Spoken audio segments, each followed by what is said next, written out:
Oh waouh. Attendez, je suis en vie.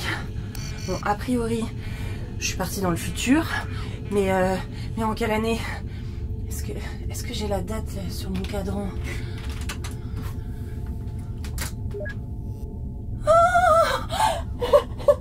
Oui, j'y suis arrivée.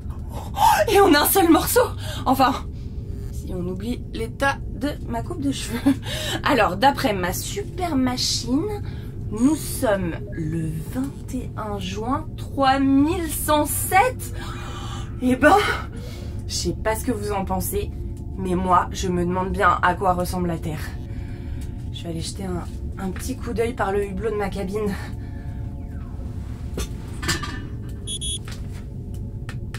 Pourquoi c'est tout rouge? Mais non. Ça veut dire qu'on est sur Mars? Tu es sur Mars en 3107. Quoi qu'il en soit, je crois qu'il me reste plus qu'à sortir d'ici, hein. Allez, c'est parti.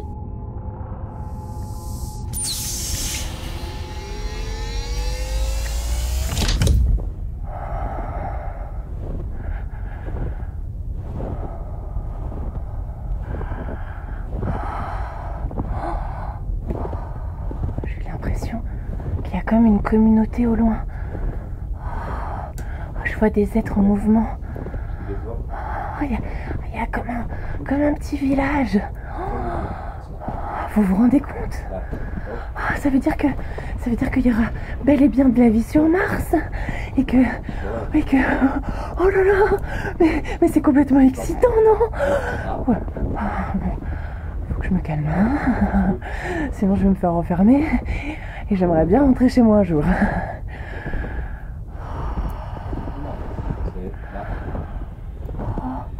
Je vois un homme un peu bizarre. Il est en train de tailler une espèce de plante immense. Et les feuilles volent tout autour de lui. Il est petit et tout mince. Et à la peau un peu bleutée. Je vais tenter une approche, hein. Qu'est-ce que vous en pensez? Bon allez, vous êtes prêts mes petits auditeurs? Je vous emmène avec moi pour une rencontre martienne.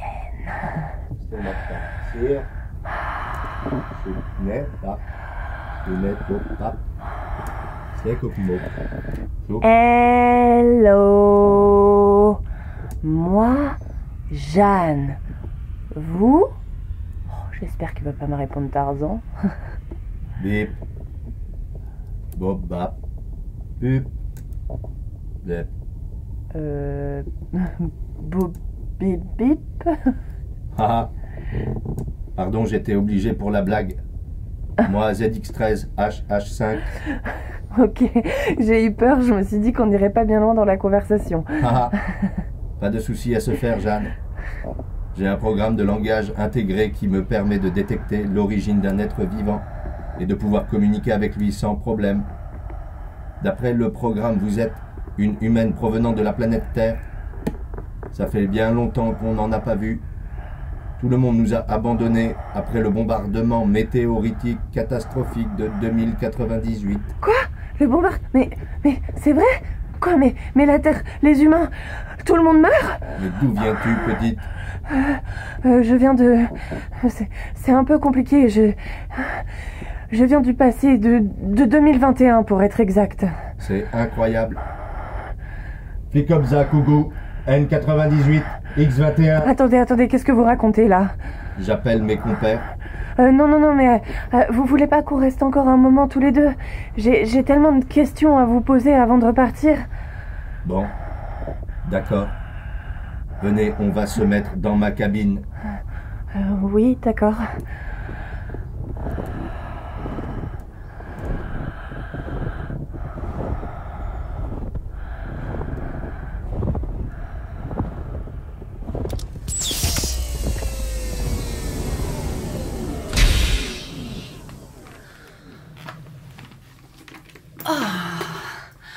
Ça fait du bien de respirer normalement. Ça ne te dérange pas si je mange un bout? Je meurs de faim. Non, non, allez-y.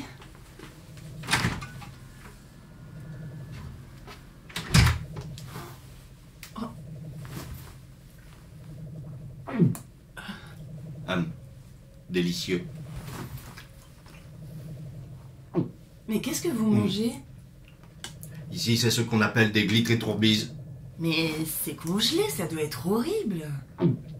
Pas du tout. C'est excellent. Il y a dans ces petites boules colorées tous les nutriments nécessaires à notre organisme pour tenir une journée complète.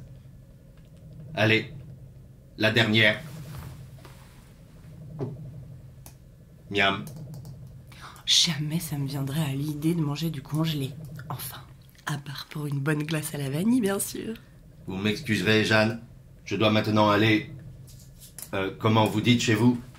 Me vider. Oui, ok. Oui, on peut dire ça. Je reviens tout de suite. Eh bien, chers auditeurs, je profite de l'absence de notre martien pour vous dire que je suis complètement chamboulée. Non mais heureusement, ce ZX13HH5 est plutôt sympa, mais ça fait beaucoup de bouleversements en une journée pour ma petite personne.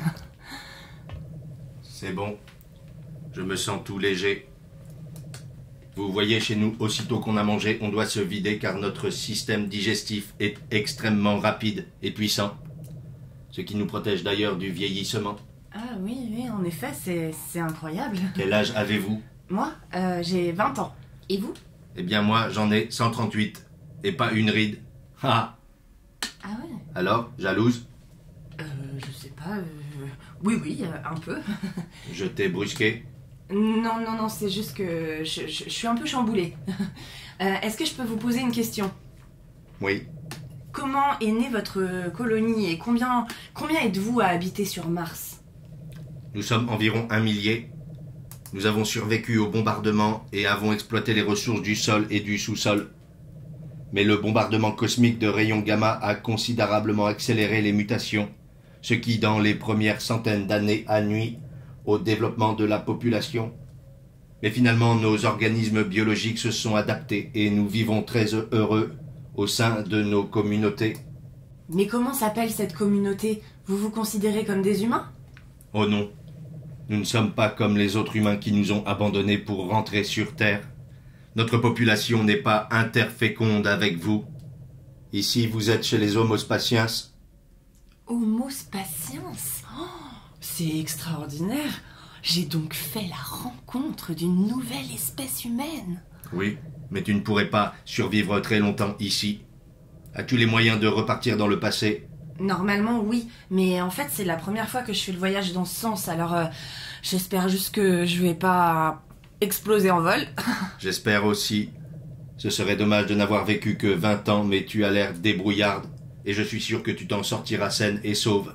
Oui, j'espère aussi. Et puis surtout, j'ai surtout très envie de raconter tout ce que j'ai vu. Bon, en tout cas, merci beaucoup, ZX13HH5. Je te raccompagne. Tiens, en souvenir, je t'offre une feuille de ma plante préférée. Si tu manques de force en chemin, mange-en un bout. C'est une sorte de plante thérapeutique. Oh, merci beaucoup. Allez, bonne route, Jeanne. Et de mouvlop.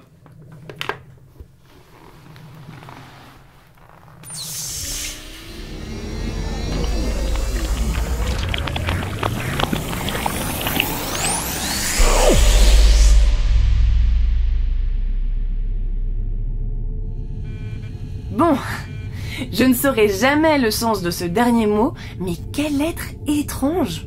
Mais plutôt sympa, hein. Bon, je dois vous dire que je suis assez contente d'être rentrée parmi les miens, hein. En 2021, sur Terre. C'est vrai que ça commençait un peu à me manquer. Et puis, toutes ces péripéties m'ont un peu fatiguée. En tout cas, pour ceux qui m'écoutent, je sais pas si tout ça n'est qu'un rêve, peut-être que j'ai pris un coup sur la tête et que j'ai tout inventé. Mais en tout cas, si tout ça est réel, imaginez un peu, ça voudrait dire qu'on découvrira une nouvelle espèce humaine qui vit en autarcie sur Mars et qui a évolué en s'adaptant aux conditions de son environnement.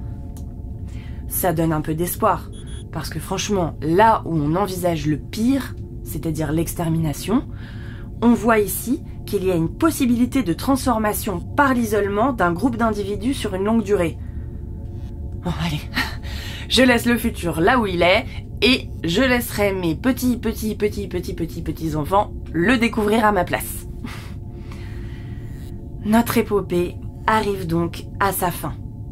J'espère que nos voyages spatio-temporels vous ont permis d'y voir un peu plus clair sur l'histoire naturelle de notre planète.